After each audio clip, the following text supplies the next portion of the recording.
Oi pessoal, vamos lá? Vamos continuar a nossa aula? Agora na segunda aula nós vamos começar na página 34, tá? Então tudo isso que eu estou lendo hoje com vocês, essa aula faz parte do mesmo assunto. Estamos falando sobre símbolos, né? Sobre ícones, que são as imagens. Agora nós vamos falar sobre simbolismo. Vamos lá então? O simbolismo foi um movimento artístico francês ocorrido na segunda metade do século XIX, manifesto sobretudo na literatura e na pintura, tá?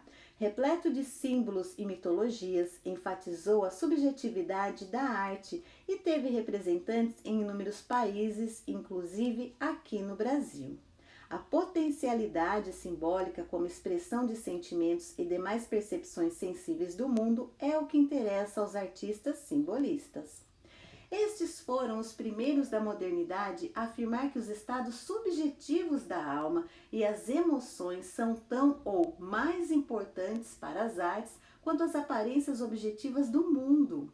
A pintura ao lado é considerada uma pintura simbolista. Eu gostaria que vocês observassem com bastante atenção para depois a gente fazer o nosso primeiro exercício da segunda aula, ok? Estão observando? Então vamos lá. Decifra-me ou devoro-te? Essa frase, seguida por um enigma, era proferida por uma esfinge com cabeça de mulher e corpo de animal alado para todo mundo que se aproximava da cidade de Tebas, que ficava na Grécia. Quem decifrava então o enigma entrava na cidade. Quem errava, morria.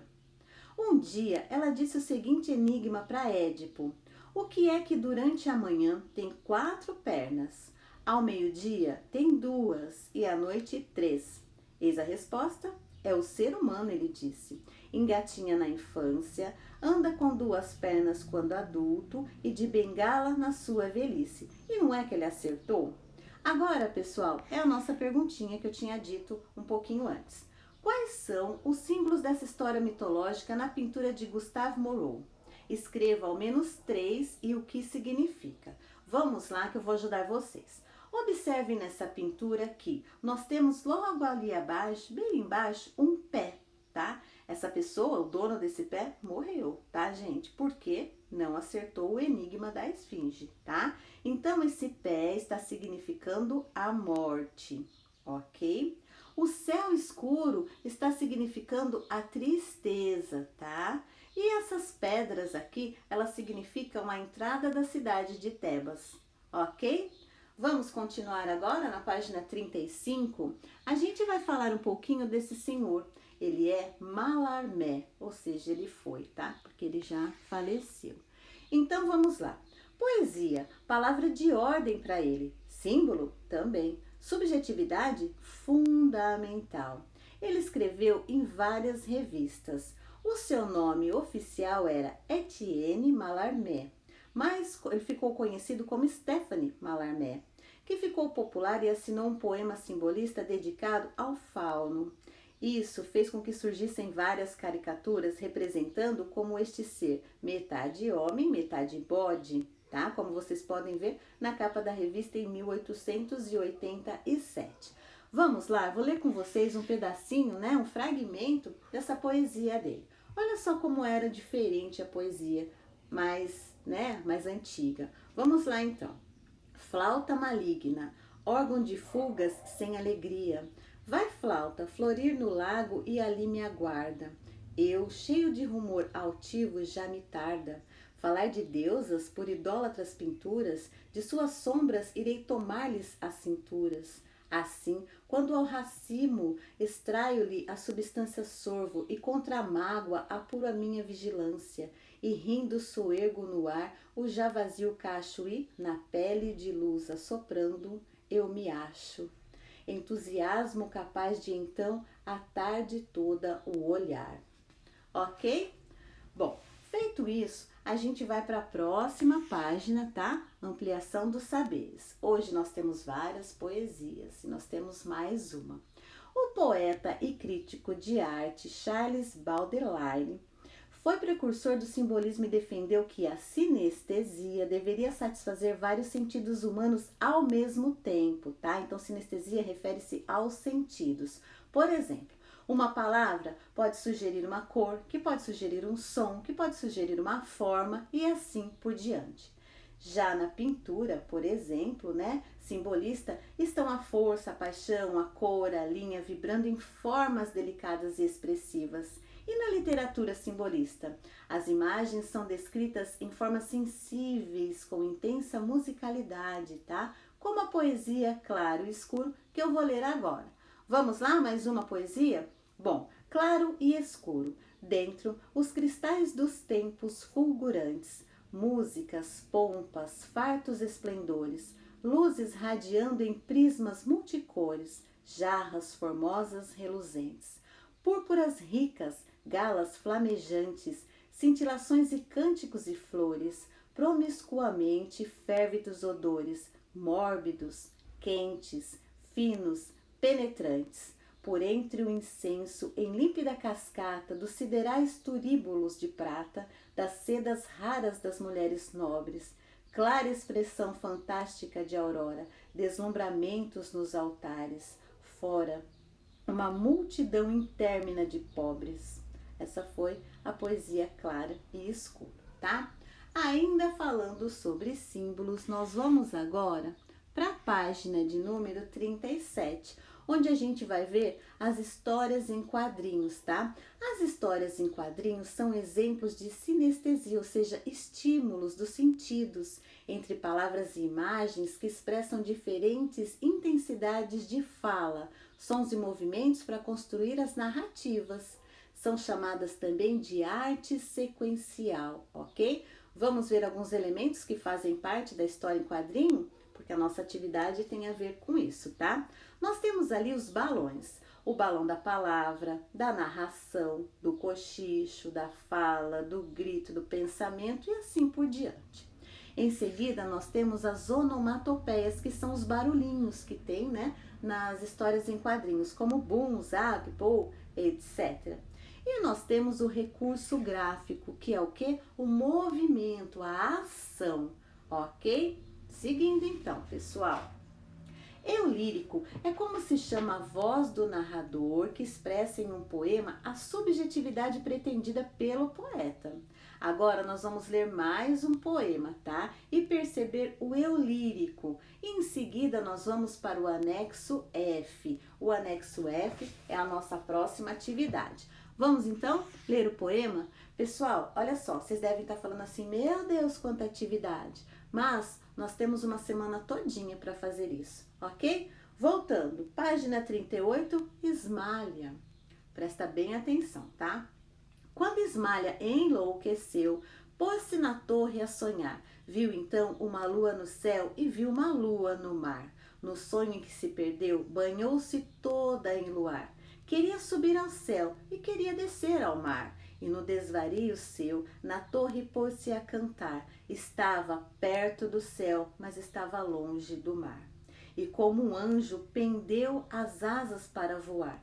Queria a lua do céu e queria a lua do mar. As asas que Deus lhe deu ruflaram de par em par. Sua alma subiu ao céu, mas o seu corpo desceu ao mar. Isso significa que ela estava numa torre, tá? E ela queria a lua do céu e a lua do mar. O que aconteceu? Ismalha tentou voar, caiu no mar e a sua alma foi para o céu e o corpo ficou, ou seja, ela pulou e morreu, tá? No anexo F, né, a gente vai fazer agora uma história em quadrinhos, tá? Então, a folha, né, para fazer está organizada da seguinte maneira. Tem os requadros, que são os quadrinhos, e as calhas, que são os vãos entre os quadros. Nós vamos usar os requadros, ou seja, os quadros que estão no verso da folha que eu estou lendo para vocês, para transformar o poema Ismalha. O critério é o seguinte: usar balões, se você achar necessário. Inserir onomatopeias, que são os sons, né? E recursos gráficos, que são os desenhos. Caso você não queira assinar a sua história em quadrinhos com seu próprio nome, você pode criar um pseudônimo, né? Um nome artístico. Então vamos lá. Vocês vão desenhar nesses quadrinhos do anexo, deixa eu só confirmar, do anexo F, a história da Ismalha. Ou seja, ela na torre, né? depois vocês vão desenhar a lua, etc. Ok? Vamos seguir falando agora de alegoria? Vamos lá. Alegoria, pessoal, é a representação simbólica de algo abstrato, ou seja, que não tem forma, como, por exemplo, pensamentos, ideias, qualidades, conceitos, princípios, sentimentos, etc. Pense rápido agora, por favor, e escreva. Como você faria uma pintura alegórica para representar ou significar o tema liberdade? Como é que vocês fariam? A pintura abaixo é uma alegoria da paz e da justiça. Observe cuidadosamente os muitos elementos nela presentes e responda: quais desses elementos podem ser alegorias de paz? E qual desses elementos pode ser alegoria de justiça? Por exemplo, os anjos, né? Eles podem ser alegoria de paz, ok? E justiça, o que será que representa a justiça? Certo? Vamos seguir? Bom, vamos lá então, pessoal. Vamos conhecer agora os itens alegóricos da pintura Paz e Concórdia, feita por Pedro Américo para celebrar a chegada da República ao Brasil. Nela estão simbolizados a paz, a concórdia, a independência do Brasil e o Império Brasileiro. Povos de diversas partes do mundo saúdam a paz e a concórdia. Você consegue identificar tudo isso nessa imagem? Observem, por favor. A gente precisa observar com bastante atenção, tá? Estamos falando sobre alegorias, ok? Então vamos lá. Eu vou ler com vocês alguns exemplos para vocês entenderem, né, as várias interpretações sobre os elementos alegóricos desse quadro. Por isso, alguns deles possuem 2 ou mais significados, tá? Vamos lá? Bom, no fundo está o edifício Paz e Concórdia, tá? Com seu arco do triunfo, portanto, irradiando símbolos da nossa história, tá? Da descoberta da América e do Brasil. Tudo bem até aí? Vamos lá. O próximo agora. A maternidade, gente, vem do céu e é circunda por anjos que carregam uma cruz, simbolizando que o Brasil é um país cristão e abençoado, certo? Duplamente coroada de louros e pelas mãos da concórdia, a liberdade ou a paz, né, da república, desce a escada trajando um vestido branco e dourado, sobreposto por um manto azul estrelado. Estão conseguindo perceber? Mais um pedacinho. O Barão do Rio Branco, né, está ao lado da escadaria que recebe a liberdade. Ele segura em sua mão esquerda Lex, o livro de leis para orientar a nação brasileira. Vou à última agora, tá, gente? Acho que vocês já conseguiram entender, né? A morte é um demônio de asas negras caído no chão e ferido por uma flecha. Ele tenta sacar a sua espada, mas ele fracassa, demonstrando então que não houve violência na independência do Brasil, nem na passagem do sistema imperial para o sistema republicano do nosso país. Enfim, cada figura representa então uma alegoria, tá? Agora, a gente vai falar um pouquinho sobre mitologia e arte. Estamos na nossa penúltima página, página de número 42, então. A representação de mitos ocorre com frequência no decorrer da história da arte. A gente já falou sobre vários mitos. Alguns dos seres presentes lá na página 25 podem ser entendidos como mitos, ou seja, seres fantásticos, repletos de simbologia, que povoam o imaginário e as mais variadas manifestações artísticas. A pintura Paz e Concórdia, que a gente acabou de ver, também possui a representação de mitos. Agora eu gostaria que vocês observassem as imagens abaixo e respondessem a nosso último exercício aqui. Vamos lá. Responda, por favor. Elas representam mitos? Sim ou não? E explique, por favor. Eu tenho uma sereia aqui, né? E depois eu tenho uma gravitação magnética, tá? Aqui está a gravitação magnética Tunga, certo? Só para encerrar, então, eu só quero ler um negocinho com vocês. Mitologia é verdade ou mentira? O que vocês acham? É verdade ou é mentira? Então, Joseph Campbell disse o seguinte: Eu penso na mitologia como a pátria das musas, as inspiradoras da arte, as inspiradoras da poesia. Encarar a vida como um poema e a você mesmo como participante de um poema é o que o mito faz por você. É isso, pessoal. Nós terminamos então a nossa apostila. Eu gostaria de falar para vocês parabéns, tá? Parabéns porque não foi fácil terminar as nossas aulas de artes assim de longe, mas vocês conseguiram. Então façam as atividades. Eu vou dar uma semana para vocês me entregarem e tudo que a gente faz vale nota, só para vocês lembrarem, tá? Uma ótima atividade e